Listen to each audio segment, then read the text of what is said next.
Welcome to Jurassic World.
Good evening, guests. Welcome to Jurassic World Minute with Visit Jurassic World, 1 minute at a time. I'm Brad. I'm Dave. And here we are back to discuss Minute 111 of Jurassic World. Before we get to that, David, heading back to Jurassic-Pedia.com, we have an article up here from early 2020 by Sickle Claw on the announcement that Steve... I'm going to muck it up. Brusatte? I think it's Brusatte, sorry, is joining Jurassic World 3 as a Paleo advisor, coming on for Dominion. It was announced by Colin last February, so we know Jack Horner had a lot of input for the earlier films, and I don't think we really talked about it for this film, whether they had a Paleo advisor at all or if Jack was involved, but at least now it seems someone that knows what they should be talking about dinosaurs is back in the franchise to give us some of those accuracies we've been missing. Yes, Steve Brusatte has been very excited to work on this franchise. I know that there are some things that he's pushed for that he's actually gotten, and I know he's kind of was like primarily an advisor mostly on like the Cretaceous clip, I guess we could call it. Mm-hmm. And so, yeah, like, for example, I would imagine that the little fuzzy covering that we got on Rexy in the Cretaceous clip was definitely probably his advisement because it looks really good. It's pretty much spot on. Scientific evidence doesn't say that T-Rex would have been would have been like full on bird plumage. Yet it would have been like kind of this like downy fuzz. Yep. They weren't that evolved, unlike Velociraptor. Yeah, and unfortunately, I know that he's gotten some kind of like pushback from the paleo snobs on Twitter. And I know that it's kind of sad to see the fans as well have kind of been like jabbing at him because of some of the like, how dare you put feathers in my Jurassic kind of thing. Yeah, and we need to wait to see what the finished product is to actually see the context. There's been some more Camp Cretaceous stuff released currently that, again, I'm going to wait until Season 4 comes out before I criticise or anything. But and I'll also, too, like, even some of the stuff Jack Horner done, where there might be ideas put forward that are generally approved or are common thoughts throughout the paleontology community. There's probably some things that he's sort of pushing for as well that are more of what he's been researching in that. But we also got to realise that there's some animals in here that probably aren't. Well, technically they're all not real. They're all being cloned, so there's going to be some little tweaks here and there. Mm-hmm. I know that, like, starting into like Jurassic World, he was kind of falling out of favor simply because there was just so much that the story wanted to do, and Horner was like basically ignored a lot because I know for, say, the Velociraptor feathering probably completely ignored on the Indominus. I believe it was under his advisement that it be changed from a actual dinosaur to a genetic hybrid. Mm-hmm. So, but for the most part, he was kind of just a token advisor. He wasn't actually being listened to. But it seems that with Brusatte getting some fresher blood in there, I know that Walking with Dinosaurs was highly praised back when it came out in 1999. I read The Rise and Fall of Dinosaurs. Actually, it's on my bookshelf. My aunt got it for me in a airport bookstore of all places. She basically threw it as like a gift or something a couple of years ago before Brusatte was even attached to Jurassic World, and I was very impressed with the book, and I have high expectations for the quality of the dinosaurs in this movie. Yep.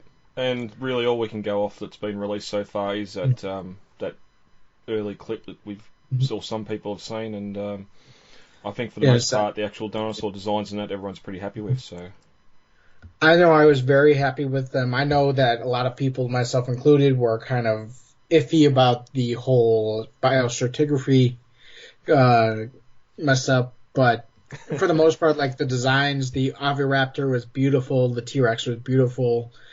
I know there were some people who were like kind of iffy about the Giganotosaurus, but at the same time, you frame it up against a skeletal of a actual Giganotosaurus skeleton, and it matches fairly well despite the ornamentation they added. Mm-hmm. Which is kind of interesting because they did the same thing with Rexy.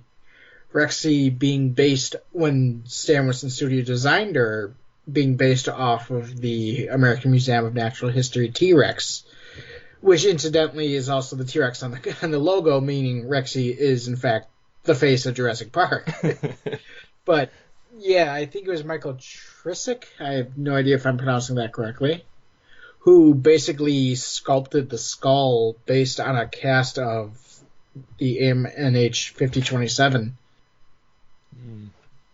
Yeah, so with the way we've been seeing things have been coming out of Dominion, we cannot wait to see his input into the franchise. What we get. Easy, Blue. Easy. There you go. You don't scare me. Dave, ready to get in minute 111. Yeah. Minute 111 opens with Claire hiding behind a rock and ends with a raptor getting thrown into a gift shop. As minute 110 ended, the Rex was on the ground and out, and the Indominus bit down on the neck, and began to drag her towards the merchandise booth where Owen and the kids were hiding in. And I wonder if that's just the Indominus trying to use the Tyrannosaur as a battering ram to try and use something bigger to burst through the gift shop, or if it's just the gift shop's in the way here as she's getting dragged along the ground. Yeah, I'm thinking that it's just the gift shop in the way here, where the Indominus Rex, basically. But yeah, the T-Rex, the gift shop just so happens to be in the direction the Indominus is swinging Rexy. Yeah. Unfortunately. Yeah. But the Rex roars as she's pushed headfirst through the wall of that booth. And again here, we've talked about before dinosaurs not really acting like dinosaurs. She's pushed into the gift shop and her first thought is she sees Owen there, so she tries to snap at him. Instead of the fact that she's being held down by an Indominus around the neck, she'd be focusing on that, you'd think, and not these puny little humans running around in front of her. I think she was just closing her mouth on the fact that Owen happened to be there. It's a big mouth, so it's going to make a loud snapping sound when it closes. That's not the only time in the franchise Owen's going to be close to her mouth either. But behind a rock, Claire yells to the others to run, and Owen ushers the boys out of what's left of the booth as the Rex gets pushed or gets back up to her feet, only to be bitten on the bottom jaw and then forced down to the ground again, so she can't get up here. The Indominus is towering above her. She bellows again, not getting up this time, and as she does, Owen and the kids join Claire at the rock and watch as the Indominus makes her way back to a Tyrannosaur after a toilet break, it seems, because she's nearly at the other end of Main Street here. She's pushed the Rex down, and I don't know why she's now 20 or 30 feet away. Well, it's weird because I think it's the framing here. If you watch in the background, she gets up and then falls again behind the rock. Yep. But the Tyrannosaur moves her legs and flops her head to the ground. Her fight seems to be over as the Indominus stands above her, holding her head down with one arm. Very similar to what we've seen after the Spinosaur killed the Rex in Jurassic Park 3, just towering over its kill, even though here she's not quite dead. But I gotta say, the way that the shading is along Rexy's back here, it kind of reminds me of the Thrasher T-Rex toy, because it's just that dark band down her back and then a lighter brown coloration on her belly. Yep. Yeah, good little bit of lighting. Mm-hmm. And then it's weird here. Her head flops down on the ground. We get this sideways movement out of her jaw, which you'd think would probably only happen if she'd completely lost muscle control or something. I don't think the jaw's supposed to move sideways as much as it does here. Probably not. The T-Rex skull is basically a bucket. It moves up and down and is meant to just claw as much meat and bone away from the body as possible. Yeah. Yep. But with the Rex head in both its hands, the Indominus opens its jaws to strike, just as we get a raptor call off screen. And if we'd been keeping up to tabs before, all the raptors we know had been thrown off screen or being killed by fire or crushing into a building. So at the time I thought this was the one that just got thrown away, whether it was Echo or Delta. Echo got thrown away, didn't she? Delta got I think it was Delta who got thrown away. Echo died got incinerated. Right. So I thought it was her back, but no, we look down Main Street as Blue enters the scene in slow motion, and the Lost World theme plays for some reason. I hope you can explain, because this is my single worst moment in this film. I have no idea why. I think that Giacchino wanted to put a callback in there at some point and just couldn't find a spot for it. It really makes no narrative sense to have it in there. No, you could play Visit in San Diego or something as Indominus is coming onto Main Street, or something else. It's a weird part of the score to be using, and it's the way it's used here for Blue coming on the scene. And it's the main theme is Malcolm's journey, and it's just doesn't make sense. Like you said, it doesn't make sense because like raptors in the long grass or something, you know? Yeah.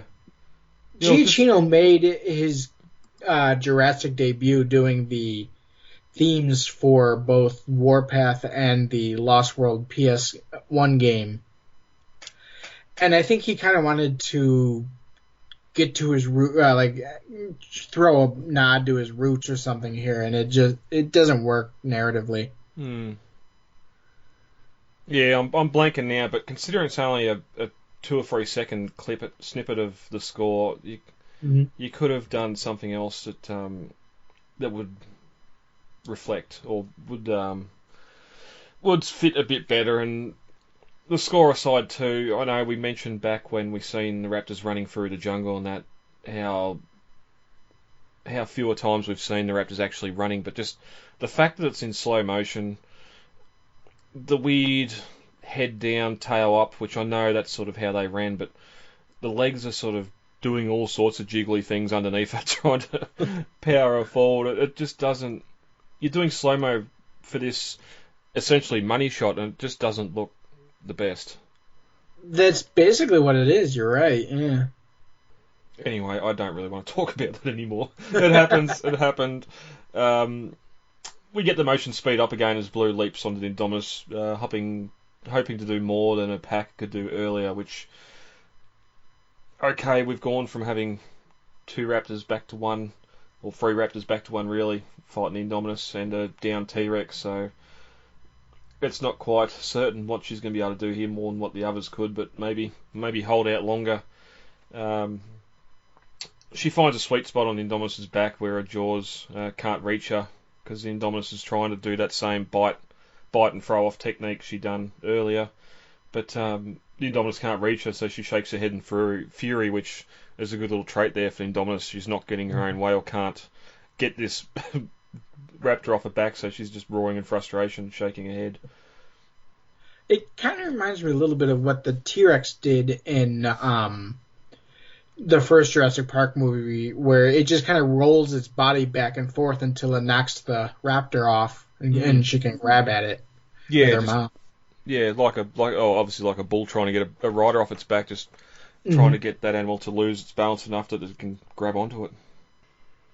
But then, out of nowhere, and it pretty much is out of nowhere, because the last time we seen a Tyrannosaurus, she was lying on her side, not able to get up, but the Rex just leaps forward and bites down on the Indominus's neck, pushing her sideways into a building, destroying most of it. And Blue leaps to the Rex's back to avoid getting squashed, and then leaps back onto the Indominus to fight out in the open again. So a bit more collateral damage here for Main Street as well. And I kind of think that that's partly the problem I have with this double team against the Indominus, is that the two take her on at the same time. I mean, any other animal the size of Blue compared to the size of the Indominus and Rexy would have just said, screw it, she's got it, I'm gone. Well, you know? yeah. And it's one thing but she sticks around and sticks and continues the fight, and it just doesn't seem like something an animal would do. You know? See, I've heard a lot of people say this is the Jurassic World Avengers moment, and honestly, I can't disagree. No. And the fact that Blue's going to be, or would be digging her claws into Rexy as well to be able to hold on. She's doing just as much damage to Rexy as what she was doing to Indominus, just to avoid being attacked or squashed against the wall. And yeah, the whole point of the scene is to get the Tyrannosaur to fight the Rex. That's why we need more teeth. Rexy's on the scene. It's her job to get rid of this lesser quality hybrid. And in the end, I don't see what else Blue does apart from just put some cuts in her back if she can get through the armor plating. It's not. Yeah, I don't know. Maybe she was used enough to distract it so the Rex can get up and do what she's about to do now, because it's all this minute and the next minute where she dies. It's all the Tyrannosaur fighting back. Blue's just sort of hopping around like a hobbit on its back. Yeah, that's what I mean. I mean, she's not really doing anything up there. She's just. It kind of almost seems like a waste to even still have her in this battle, you know, because she's just kind of acting as an annoyance to the Indoraptor while Rexy does all the work. Yeah. Yep. And Owen and the group running out of the gift shop could have been the distraction Indominus needed to look away, or maybe get its claws off the Tyrannosaur so she could get back up and continue the fight. I would have been perfectly happy with what we get next minute after the Indominus goes and the Tyrannosaur looks at him and then just, I'm out, lumbers off, and then we just get sort of Blue limp back on the main street, give the little nod to Owen that she does, and then just runs off as well, and that's it. So that way we know she's alive still, but she doesn't have to take part in this last fight. But yeah.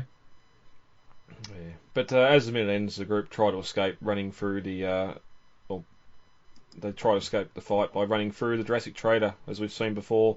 And as the minute ends, Blue's thrown through the window into the building, but he's able to get up straight away and join the fight again. So there is a small Easter egg in the Jurassic Traders where sharp-eyed fans have noticed that there is the reminiscent silhouette of a bull T-Rex sitting on the table.